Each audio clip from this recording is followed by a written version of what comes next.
Bom dia a todos, eu sou Elizabeth Garnier, professora de Física, e nós vamos hoje fazer uma revisão das 6 primeiras aulas de Bases Físicas para Engenharia.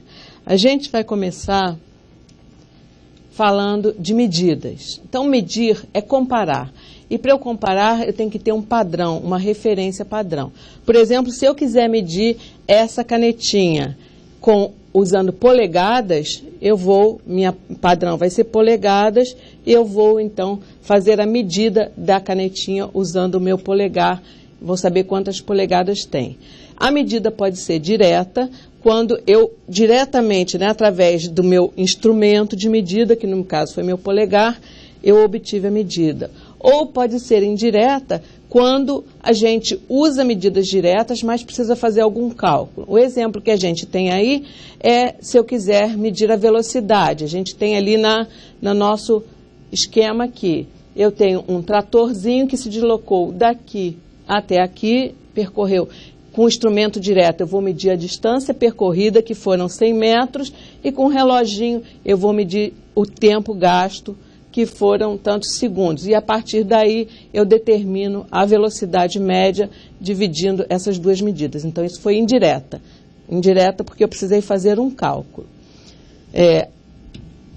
Além disso, as medidas sempre então vão usar instrumentos. A gente precisa escolher adequadamente o nosso instrumento. Além disso, sempre vai dar algum erro, porque como é comparação, a gente tem problemas de erro. Se eu for o próprio polegar aqui, quando eu vou colocar outra vez, já vai dar uma diferençazinha. Então, por isso a gente deve, quando vocês forem para os laboratórios fazer experimentos, a gente deve fazer as medidas, repetir várias vezes as medidas e a partir daí fazer uma média para calcular o valor que eu vou utilizar. Então, exemplo aqui, esse comprimento do parafusinho. O instrumento de medida vai ser a minha régua, que está em centímetros, e eu vou ler aqui o comprimento. Evidente que cada pessoa vai ter uma diferença na hora de ler esse objeto. Por isso existe o que a gente fala de algarismos significativos. São algarismos significativos todos os algarismos que o instrumento me dá e mais um que eu vou avaliar. Nesse caso do parafuso, o instrumento me deu 4 centímetros, 2 milímetros, e eu avalio mais um algarismo, porque ele não está exatamente em cima do 2. Mesmo que tivesse, eu avalio. Esse algarismo, que é chamado algarismo duvidoso, também é um algarismo significativo. Então, eu li o comprimento do meu objeto como 4,25 centímetros. 4 e o 2 são algarismos certos, que eu li do instrumento. O instrumento me forneceu. O 5 foi avaliado. É um algarismo duvidoso, mas também é um algarismo significativo. Eu botei aqui alguns exemplos para nós vermos a dificuldade que vocês podem ter. Esse número aqui, olha, ele tem 7 algarismos significativos. Os 7 algarismos são significativos. Esse último é o duvidoso, mas também é significativo. Esse outro número aqui, ele só tem 4 algarismos significativos, porque 0 à esquerda não é significativo. Então, os algarismos significativos dessa medida são 3, 5, 7 e 8. São 4 algarismos significativos, sendo que o 8 é o duvidoso. Se eu quiser escrever esse mesmo número com menos algarismos significativos, eu utilizo a potência de 10, porque a potência de 10 também não é significativo. Então, ao invés desse número, eu escrevo 3,002 vezes 10 ao cubo metros, e que ele vai ter só 4 algarismos significativos. É o mesmo número anterior, porém com menos algarismos significativos. É importante, quando a gente vai fazer mudança de unidade, eu devo manter a quantidade de algarismos significativos do número. Agora, uma outra coisa importante é a regra de arredondamento, porque a gente vai precisar fazer arredondamento e não é simplesmente abandonar casas decimais do número ou abandonar algarismos. A regra simples que a gente usa vai ser, sempre que o primeiro algarismo a ser eliminado for maior ou igual a 5, a gente precisa aumentar uma unidade no algarismo anterior. Se for menor do que 5, pode simplesmente abandonar. O que quer dizer isso? Se eu quiser escrever esse número aqui, utilizando 3 algarismos significativos, 1, 2, 3, seria o 5, o 9 e o 2. Eu vou ter que desprezar do 4 em diante.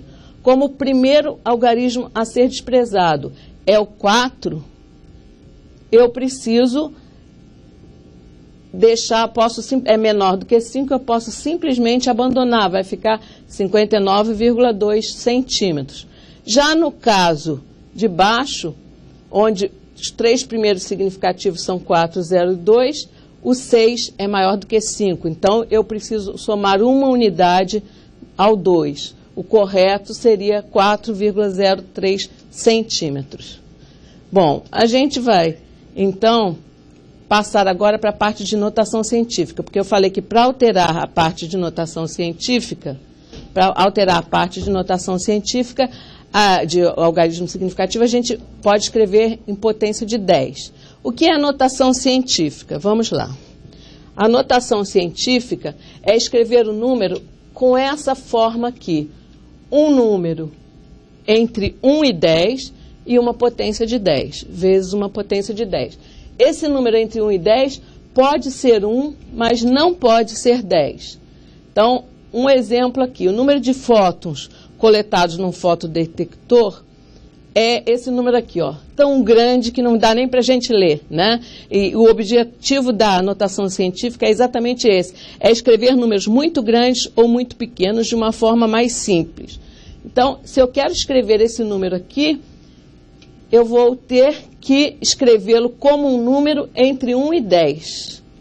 Então, no caso, eu teria a vírgula que está aqui no final, teria que deslocá-la para cá, né? Ficaria esse número aqui. E como eu desloquei 18 casas com a vírgula, vezes 10 elevado a 18 fótons detectados. Evidente que eu vou precisar arredondar, porque não tem sentido escrever em notação científica e continuar utilizando essa quantidade enorme de algarismos.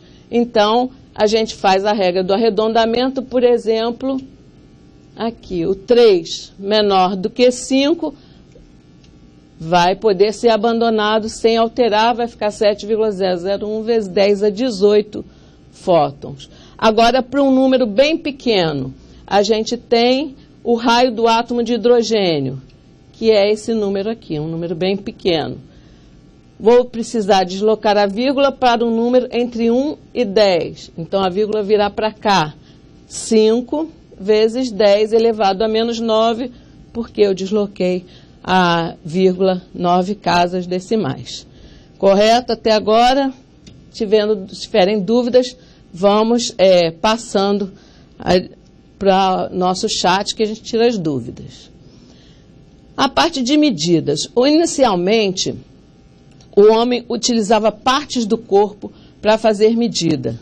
Então, ele utilizava o polegar, como a gente já falou, ele utilizava o palmo, o pé, utilizava sempre partes do corpo para fazer medidas. A partir dos anos 1954, se começou a criar uma comissão de pesos e medidas, uma comissão internacional, onde foi se padronizando, tentando padronizar. Então, em 1971, surgiu o Sistema Internacional de Unidades, onde se sugeriu que seja adotado mundialmente para padronizar algumas unidades. E foram basicamente as 7 unidades que estão aí na tabelinha que foram padronizadas. Para o comprimento, a unidade no Sistema Internacional é o metro. E o símbolo dele é M. Atenção que aqui está escrito nomes, as abreviaturas são sempre letra minúscula. Porém, no caso do ampere e do Kelvin, que são nomes de pessoas, é com letra maiúscula. Mas o comprimento, então, a unidade no Sistema Internacional é o metro, o símbolo é M minúsculo. Massa, unidade no Sistema Internacional é o quilograma e o símbolo é kg. O tempo, unidade no sistema, é o segundo, S minúsculo. Não é SEG, que a gente vê muito por aí, a pessoa abreviar SEG, não é S. Intensidade de corrente elétrica é o ampere, o símbolo é A maiúsculo, por se tratar de um nome de uma pessoa. Temperatura é o Kelvin, também K maiúsculo, por se tratar do nome de uma pessoa. Quantidade de matéria é o mol. E intensidade luminosa é a candela, que é CD. Bom, vamos seguir então. Entrando agora na parte de movimento, na parte de cinemática, entrando na mecânica realmente. Para a gente trabalhar movimento, a gente precisa definir alguns conceitos e entender bem esses conceitos. O primeiro dele é o referencial. Sempre eu preciso... Movimento só existe em relação ao referencial. O exemplo que eu coloquei desse aviãozinho aí. Para uma pessoa que está lá na janelinha, sentadinha dentro do avião, presa com seu cinto de segurança, ela está em movimento ou ela está parada, está em repouso? Aí depende, né? Se o meu referencial é o avião, ela está em repouso. Se o meu referencial é uma pessoa que está se deslocando, ela está em movimento, porque ela entrou no avião num lugar e saiu do avião em outra cidade, outro país.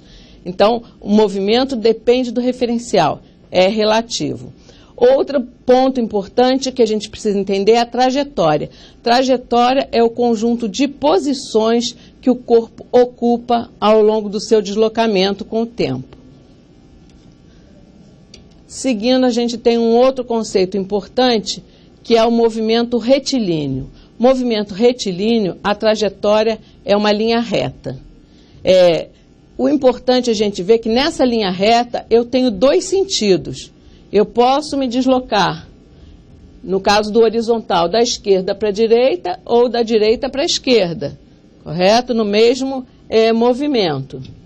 Na mesma trajetória. Então, para eu definir uma trajetória, um movimento retilíneo, eu preciso definir um eixo das coordenadas, que é o meu referencial. No nosso caso aqui, a gente utilizou o eixo X. O eixo X, linha horizontal. Eu preciso definir a origem, onde vai ser o meu zero. E é importante a gente não confundir origem do referencial com posição inicial. Aqui nesse caso, o meu caminhãozinho saiu dessa posição aqui e foi até essa posição. Posição inicial é 15 metros e a origem das posições é o zero da minha escala. Então, é importante entender essa diferença entre origem das posições e posição inicial. São coisas diferentes. Posição inicial é a posição para o tempo zero. E origem das posições é o zero na minha escala, o zero da minha estrada. Direção e sentido. Outra coisa importante. O sentido, nessa direção, eu posso ter os dois sentidos. Sempre que o meu veículo se desloca, sempre que o meu movimento é feito no sentido positivo do meu referencial, o movimento é dito progressivo.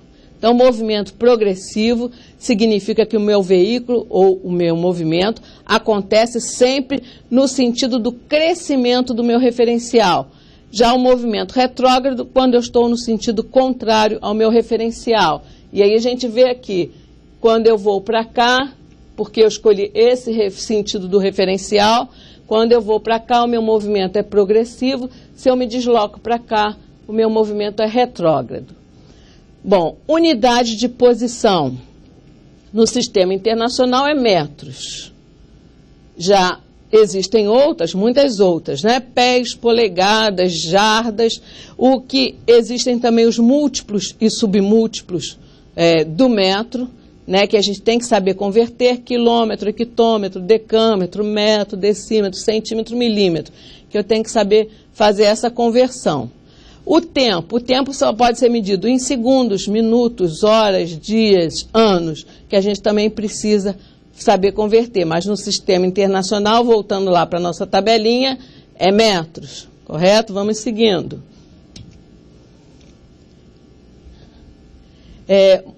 A velocidade, um outro conceito importante é o conceito de velocidade média. O que significa velocidade? A velocidade, ela quantifica a distância percorrida, variação da minha posição, como variou a minha posição em relação ao tempo. Então, quando eu digo que eu saí da minha casa às 7 horas e cheguei a Estácio às 7h20, né, o tempo que eu gastei foram 20 minutos. E a distância que eu percorri, né, da minha casa até Estácio foram 20 quilômetros. A minha velocidade média vai ser 20 quilômetros dividido por 20 minutos, vai dar 1 quilômetro por minuto. Eu posso converter para quilômetro por minuto, não é muito utilizado, vai dar 60 quilômetros por hora. Então, a minha velocidade média foi 60 quilômetros por hora. Não significa que eu vinha a 60 quilômetros o tempo todo, mas o conceito de velocidade média é esse. Se eu tivesse vindo da minha casa a Estácio, sem mudar a minha velocidade, eu teria vindo na velocidade de 60 km por hora. Por isso a minha velocidade média é 60 km por hora. A gente representa aqui a variação da posição como delta x. Esse delta aqui é uma letrinha grega, um triângulozinho, e variação do tempo, delta t, variação do tempo. Então, para achar a velocidade, divido a variação da posição pela variação do tempo. Unidade de velocidade. Como a velocidade é posição e tempo, vai ser unidade de posição e unidade de tempo. No sistema internacional, posição em metros, tempo em segundo. Então, unidade de velocidade no SI, metros por segundo. Existem outras, como a gente já falou, quilômetros por hora, que é muito utilizado. Mas existem outras, milhas por hora, milímetros por segundo e várias outras. É qualquer unidade de tempo por qualquer unidade de distância.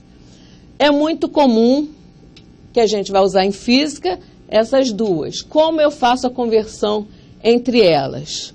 1 quilômetro são 1.000 metros, 1 hora, 3.600 segundos. Então, para eu passar de quilômetros por hora para metros por segundo, eu divido por 3,6, que é 1.000 sobre 3.600. Se eu quiser passar de metros por segundo para quilômetros por hora, eu multiplico por 3,6. Correto? Então, é importante, essa que a gente vai usar muito durante o nosso curso de física, essa mudança de unidade de velocidade. Movimento, então, que a gente chama de movimento retilíneo uniforme. Retilíneo, a trajetória, uma linha reta. Uniforme, velocidade constante. Reescrevendo essa equação aqui, né, reescrevendo essa equação de outra forma, ela fica com esse formato aqui. É a mesma equação, só manipulações matemáticas, algébricas que a gente fez aqui. Essa é a equação horária do movimento, do MRU, movimento retilíneo uniforme, onde a velocidade é constante. Um exemplo disso é essa situação dessa reguinha aqui. No tempo 0, a bolinha estava nessa posição. No tempo 1, a bolinha está nessa posição. No tempo 2, a bolinha está nessa posição e assim sucessivamente. Ela está se deslocando com o movimento retilíneo uniforme, porque a cada segundo a bolinha se desloca 1 centímetro. Então, a velocidade dessa bolinha é 1 centímetro por segundo. Correto? Vamos lá. Então, seguindo mais um quadro aqui. Um outro conceito muito importante que a gente precisa na cinemática, né, na mecânica, é da aceleração. A aceleração, ela quantifica como varia a velocidade com o tempo. Ou seja, se eu estou com uma aceleração de 2 metros por segundo ao quadrado, significa que a cada segundo a minha velocidade aumenta 2 metros por segundo. Ou 2 metros por segundo a cada segundo, significa 2 metros por segundo ao quadrado. Correto? Então, a gente representa dessa forma, variação da velocidade dividido pela variação do tempo. Unidade, metros por segundo ao quadrado, ou metros por segundo a cada segundo. Outras unidades, quilômetros por hora ao quadrado, milhas por hora ao quadrado, milímetros por segundo ao quadrado. Então, agora, para a gente dar uma descansadinha, eu botei um exemplo aqui. Um carro vai do repouso a 100 km por hora em 10 segundos. Qual é a sua aceleração média? Quando ele fala o carro vai do repouso, ele está dizendo que ele estava parado. A velocidade que ele tinha, velocidade inicial, era 0. E passou para 100 km por hora. Então, a variação da velocidade foi de 100 km por hora. Em 10 segundos. Olha aqui que as unidades não estão combinando. Horas, segundos, não estão combinando. A gente precisa mudar a unidade, ou a da velocidade ou a do tempo. No nosso caso, para reforçar, nós resolvemos mudar a da velocidade. Mudando a unidade da velocidade, 100 km por hora para passar para metros por segundo, divido por 3,6. Dividir por 3,6 deu esse número aqui, uma dízima periódica. Então, vamos usar a regra do arredondamento. Se eu for escrever com 3 algarismos significativos, o 7 vai ser o algarismo a ser abandonado. Então, precisa aumentar. 27,8 metros por segundo. A minha aceleração vai ser variação da velocidade em metros por segundo, tempo em segundos, deu 2,78 metros por segundo ao quadrado. Então, vamos novamente seguindo, seguir mais um pouquinho. Nós vamos agora estudar o movimento retilíneo, continua a trajetória em linha reta, mas movimento retilíneo uniformemente variado. O que significa movimento uniformemente variado? Significa que a velocidade está variando de uma forma uniforme, ou seja, a aceleração é constante. Sempre a cada segundo eu vou variar da mesma forma a minha velocidade. Isso significa uniformemente variado, trajetória linha reta. Esse movimento tem 3 equações que a gente vai mostrar aqui, mas não vai se preocupar com isso já nesse momento. Mas essa aqui, que é a equação horária da posição, essa aqui que é a equação horária da velocidade, e essa aqui que é chamada da equação de Torricelli, que não utiliza o tempo no seu cálculo. Uma coisa importante é sobre o sentido, né? Se o sentido da aceleração é idêntico ao da velocidade, significa que o movimento é acelerado. Ou seja, a aceleração e velocidade têm mesmo sentido. Quando o sentido da aceleração é contrário ao da velocidade, o movimento é chamado de movimento retardado. Vamos seguindo. Mais um pouquinho. A gente vai entrar agora em queda livre. O que é queda livre? Queda livre é isso aqui, né? O corpo vai cair sujeito apenas à ação da gravidade. Exemplo, minha bolinha aqui, larguei minha bolinha. Velocidade inicial, 0. E ela foi descendo, foi aumentando a sua velocidade. Por que ela foi aumentando a sua velocidade? Porque na Terra, todos os corpos estão sujeitos a uma aceleração da gravidade, a uma gravidade que é uma aceleração que os planetas fazem atraindo os corpos para o centro dela. E na Terra, esse valor é 9,81 metros por segundo ao quadrado. É importante a gente entender que esse valor não é fixo, não. Se eu estou na superfície da Terra, a aceleração da gravidade vale 9,81 metros por segundo ao quadrado. Se eu tiver a 10 mil metros de altura num avião, já vai ser um pouco menor, né? A aceleração da gravidade vai ser um pouquinho menor. Mas nos nossos problemas, no nosso dia a dia, nós vamos usar a aceleração da gravidade como 9,81 metros por segundo ao quadrado. O movimento em queda livre, então, é o movimento retilíneo uniformemente variado. Trajetória vertical é uma reta, velocidade inicial é 0 e a aceleração da gravidade, 9,81 metros por segundo ao quadrado. Um exemplo aqui foi essa bolinha aqui. No tempo 0, ela estava aqui e veio, a cada segundo, ela percorreu uma distância maior do que no segundo anterior. Isso significa que a velocidade está aumentando. Está aumentando de uma forma uniforme, porque o movimento é acelerado. Movimento retilíneo, uniformemente variado, acelerado. Um exemplo que a gente colocou, aproveitando essa figurinha de Newton aqui, que a maçã caiu na cabeça dele, nós temos um probleminha aqui. Uma maçã cai em queda livre do 15º andar de um prédio e leva 3 segundos para atingir o solo. Com que velocidade ela chega ao solo? Considere a gravidade como 10 metros por segundo ao quadrado. Muitos exercícios a gente pode arredondar, vamos dizer, aproximar a aceleração da gravidade para 10 metros por segundo ao quadrado para simplificar as contas.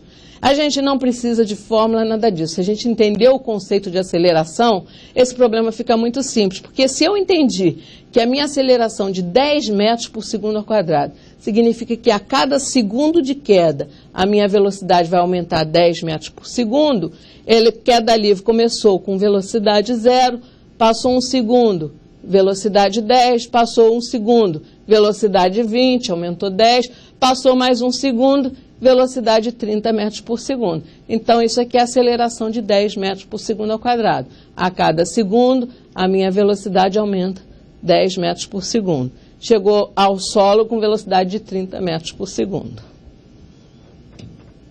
Seguindo agora, nós vamos estudar a parte de forças. A força é toda ação, toda ação que ou deforma o corpo ou modifica o estado de movimento do corpo, né? Modifica a sua velocidade, pode ser em valor ou em sentido, em direção, vai mudar. Então, sempre que eu aplicar uma força a um corpo, eu vou alterar o movimento desse corpo ou deformar esse corpo. Força é uma grandeza vetorial. O que significa isso? Ela tem intensidade, que é o valor dela, ela tem direção, que é a linha de ação dela, e ela tem sentido. Vamos ver aqui na nossa figurinha. Essa força e essas duas aqui, ó, elas têm direção horizontal. Essas daqui estão no sentido da esquerda para a direita e essas duas aqui estão no sentido da direita para a esquerda. Essas duas forças aqui são verticais, direção vertical. Essa daqui, sentido de baixo para cima, essa aqui, sentido de cima para baixo. Então, para eu definir a força, eu tenho que dar o valor, direção e sentido. As forças também são classificadas em 2 tipos, força de contato e força de campo. Força de contato, ela só existe, contato está aqui, só existe quando ela está em contato com a gente, né, com o corpo. Ou seja, um exemplo dela é se eu estou puxando um corpo. Só então é uma força de contato. A partir do momento que eu me afastei, não existe mais. Então, essa força de contato só existe quando ela está em contato com o corpo. E a força de campo, que é essa daqui que a gente colocou, ela atua mesmo quando o objeto não está em contato com a ação. Nós vamos ver isso mais no próximo slide, onde nós vamos falar dos tipos de força e procurar sempre classificar em relação. Então, algumas forças que a gente vai ver aqui. Primeira coisa, conceito muito comum de se confundir, força com peso, massa com peso. Força é diferente de massa. Massa é a medida da facilidade de mover um objeto. Está relacionado com a quantidade de matéria desse objeto. Unidade de massa é quilogramas, como a gente já viu lá no Sistema Internacional. E ela é medida na balança. Então, quando a gente sobe lá na balança, olha lá o Garfield. Quando ele subiu na balança, ele não está medindo o peso dele, não. Ele está medindo a massa. É a massa. A massa que ele está medindo aqui, ele tem 12 quilos. Esse é um conceito, então, que a gente tem que tomar cuidado, que no dia a dia a gente fala assim, qual é o seu peso? Tantos quilos. Quilo é massa, não é peso. Peso é força. Então, é diferente. O que a gente mede em quilo é massa, é quantidade de matéria. E o que a gente chama de peso é uma força, que a gente já vai ver já. Então, unidade de força é o Newton. Newton é letra maiúscula porque é nome de pessoa. Eu obtenho o Newton quando eu multiplico a unidade de massa, quilogramas, pela unidade de aceleração, metros por segundo ao quadrado. A massa é medida pelo dinamômetro, que é esse instrumentozinho aqui que vocês vão trabalhar no laboratório quando fizerem as aulas experimentais. Então, na balança, eu meço massa. Seguindo aqui, então, vamos ver alguns tipos de força. Força gravitacional. As massas, né, agem uma sobre a outra, gerando forças de atração. Força de atração entre as massas. Isso é a força gravitacional. Então, a Terra atrai a Lua atrai a Terra. Força gravitacional. E essa força tem a mesma direção, sentidos contrários. Uma agindo na Lua, outra agindo na Terra. Isso é a força gravitacional. Mas para massas menores e bem próximo da superfície da Terra, a gente chama essa força de peso. Então, o que é o peso? É a força que a Terra faz puxando a gente para o centro dela. Por isso a bolinha cai, né? Quando eu largo a bolinha cai, vai em direção ao centro da Terra. É o peso, é a Terra atraindo ela para o centro da Terra, correto? Então, peso é essa força. Calculo o peso multiplicando a massa pela aceleração da gravidade. Peso é força em newtons, massa em quilos, gravidade metros por segundo ao quadrado. Uma outra força que a gente vai trabalhar é a força normal. Força normal é reação de apoio. Sempre que um corpo está apoiado numa superfície, ele recebe da superfície uma força perpendicular à superfície e sempre no sentido de afastar o corpo da superfície. Nós mostramos aqui na figurinha, colocamos essa maçã. Ela está sofrendo a influência de duas forças. O peso, que é a atração do planeta, vertical para baixo, e a força normal, que é a reação da superfície, empurrando ele para cima. Essa é a nossa força normal. Outras forças, que nós vamos ver aqui. A força de tração. Sempre que eu tenho um fio puxando ou ligando dois corpos, existe essa força de tração. É a força que o fio faz puxando os corpos. Então, nessa outra figurinha aqui, nesse outro exemplo, eu tenho um corpo, peso, que a Terra está atraindo ele aqui, e eu tenho aqui a tração que o fio fez puxando o corpo para cima. Tração e peso, as duas forças que estão atuando nesse corpo. Outro exemplo é a força elástica. A força elástica, ela está associada a molas ou elásticos, né? Então, a mola, ela sempre tende a ficar na posição de relaxamento dela.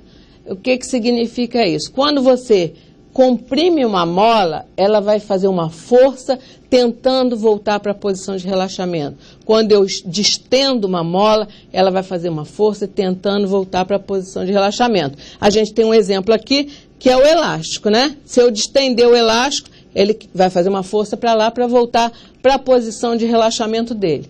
Então, essa força que a mola faz, ou o elástico faz, é chamada de força elástica. Vamos ver aqui, que é definida pela lei de Hooke, que a força elástica vale Kx. O que é K, o que é X? K é a constante elástica da mola, depende do tipo de material que a mola é feita. E X é a deformação, é quanto que a mola está afastada da sua posição de relaxamento. Nessa figurinha, essa é a posição de relaxamento.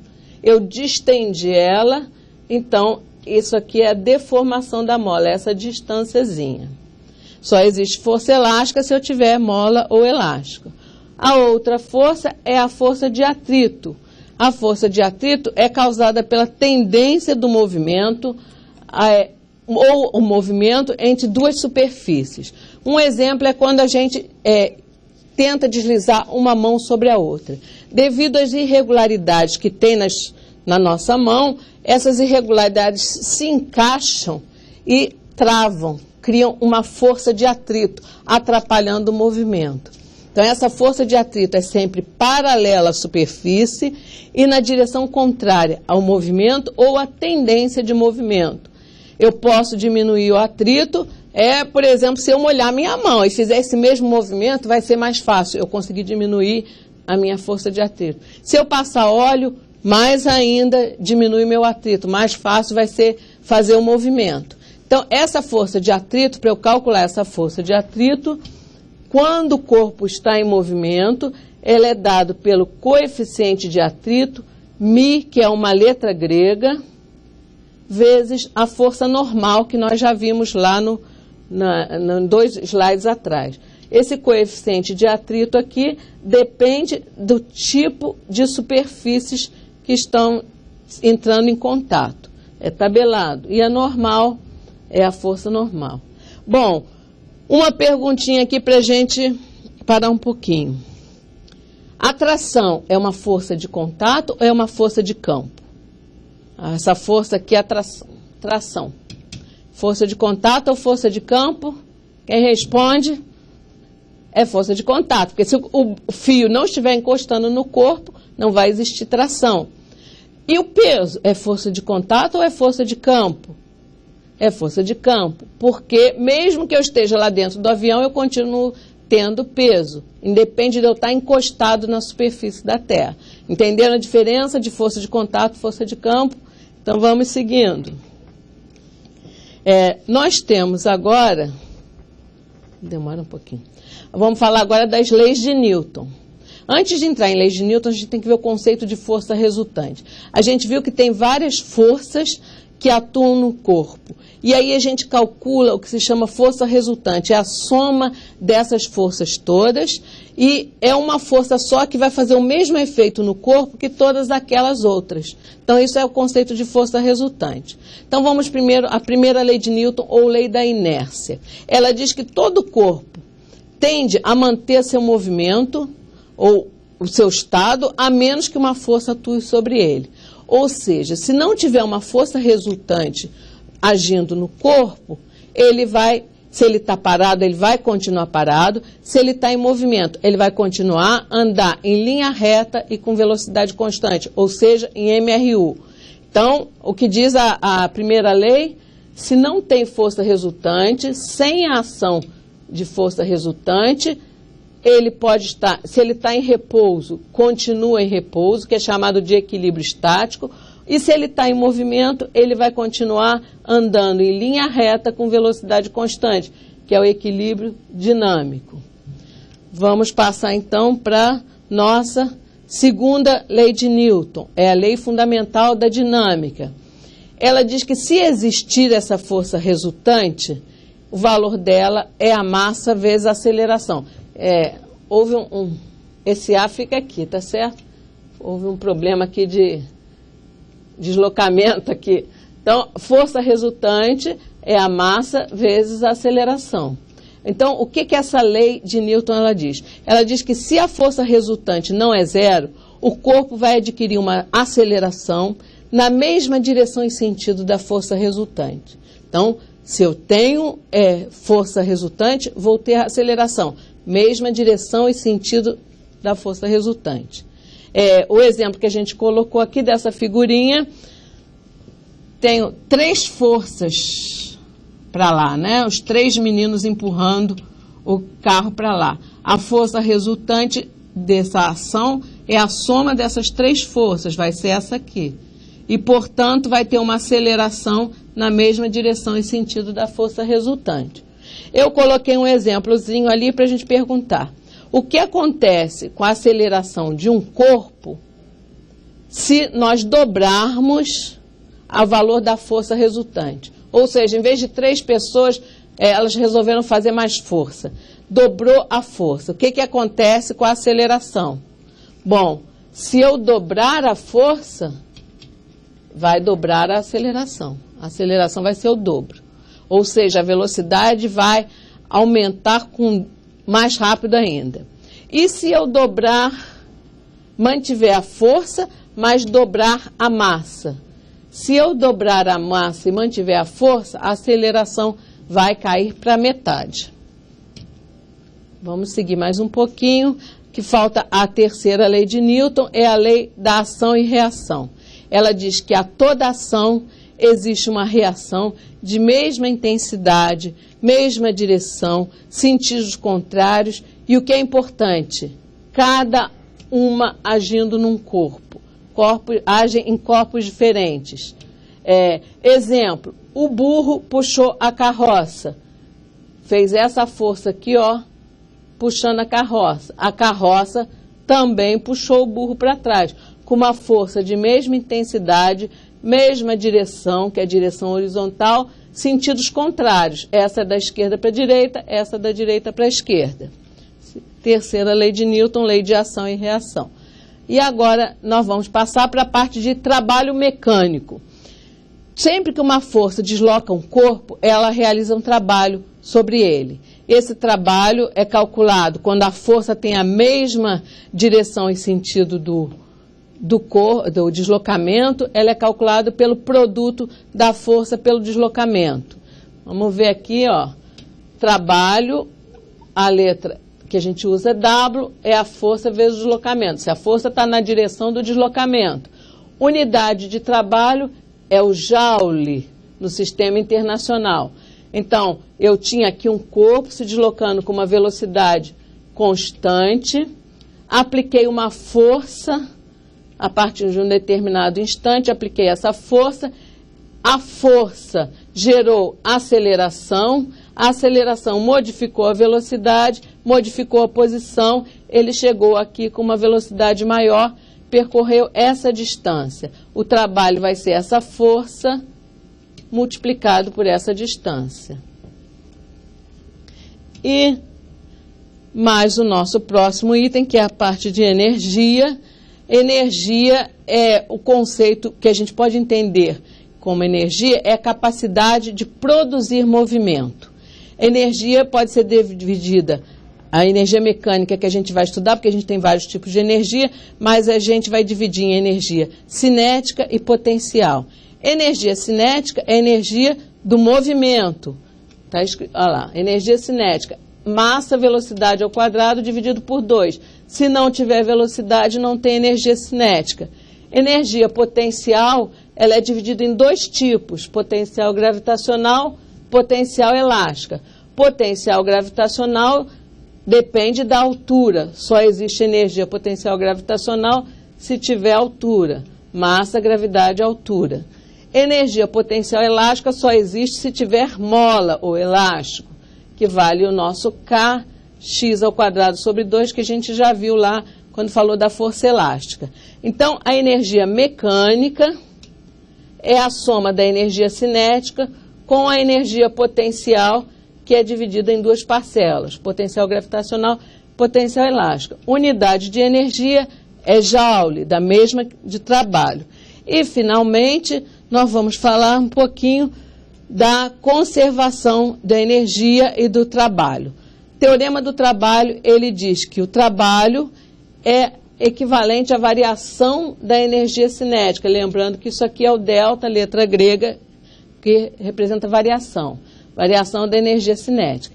E a conservação da energia mecânica diz que a energia não pode ser criada nem destruída, ela só pode ser transformada, ou seja, quando ele sai daqui, só tinha energia potencial, gravitacional, vai se deslocando, vai ganhando velocidade, perdendo altura, chega aqui só com energia cinética. Então, o que houve aí é uma transformação de energia.